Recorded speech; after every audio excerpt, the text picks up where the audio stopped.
Oke, dari jumlah voting yang terkumpul soal alutsista, apa yang akan dibahas? Voting teratas dipegang oleh ZSU-23 lalu disusul oleh K2KK dan Puma VTJ.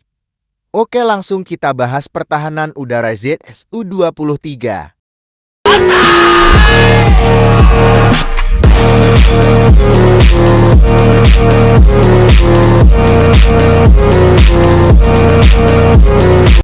Ini adalah ZSU-23-4 Shilka, adalah sistem senjata anti-pesawat berpemandu radar lapis baja ringan buatan Soviet. Akronim ZSU adalah singkatan dari Zenitnaya Samokhotnaya Ostanovil atau Sistem Gerak Mandiri Anti-Pesawat. Angka 23 menandakan diameter lubang dalam milimeter dan angka 4 menandakan jumlah laras senapannya. Namanya diambil dari Sungai Shilka di Rusia. Tentara Afghanistan menjulukinya mesin jahit karena suara tembakan meriamnya hampir mirip dengan mesin jahit. Senjata anti-pesawat self-propelled Soviet sebelumnya yaitu ZSO-57-2 dipersenjatai dengan dua auto-cannon 57 mm dinilai kurang efektif. Memiliki meriam otomatis yang sangat kuat. Mengingat kalibernya yang besar, senjata ini hanya dapat membawa 300 peluru. Tidak akurat karena tidak memiliki radar dan tidak dapat menembak saat bergerak.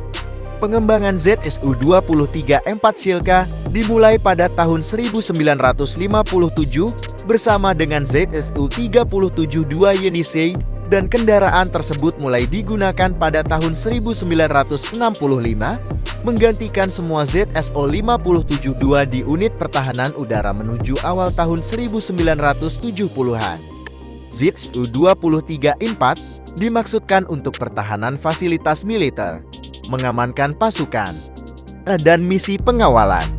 Awalnya, senjata Yenisei yang lebih kuat dinilai efektif dalam menutupi zona mati bagian dalam sistem rudal permukaan ke udara Soviet meskipun bobot kendaraannya bertambah. Tetapi kesamaan tetap berlaku.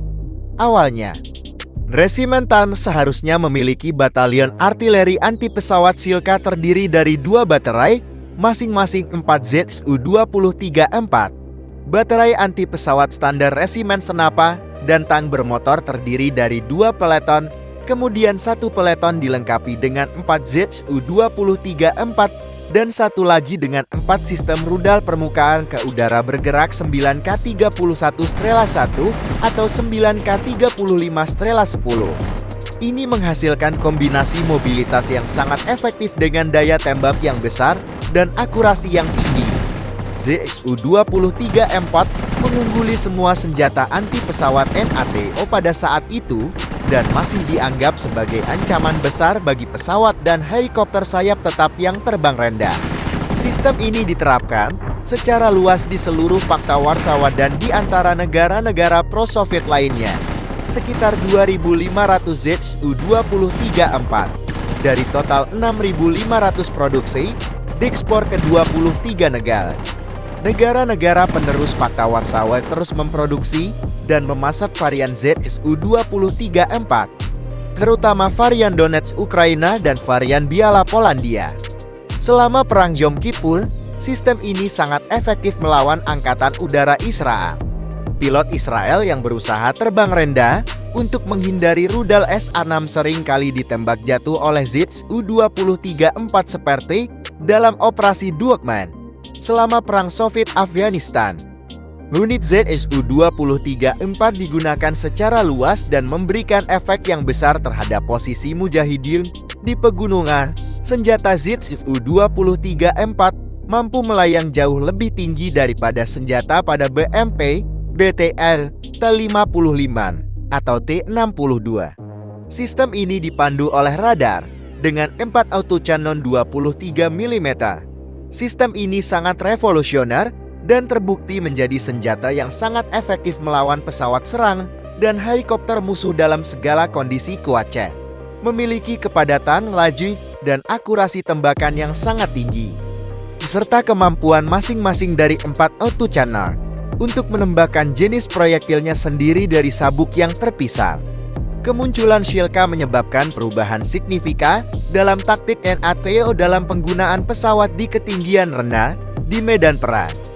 Meskipun sudah ketinggalan zaman, sebagai senjata anti pesawat jarak pendek modern, ZU-23-4 masih mematikan bagi kendaraan lapis baja ringan infanteri dan titik tembak musuh sebagai kendaraan pendukung infanteri.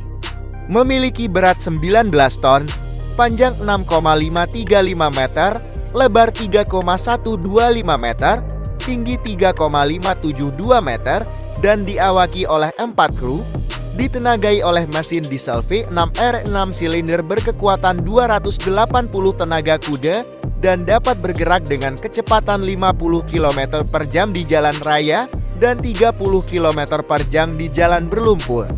Itu dia sedikit pengetahuan tentang ZU-23-4 Shilka.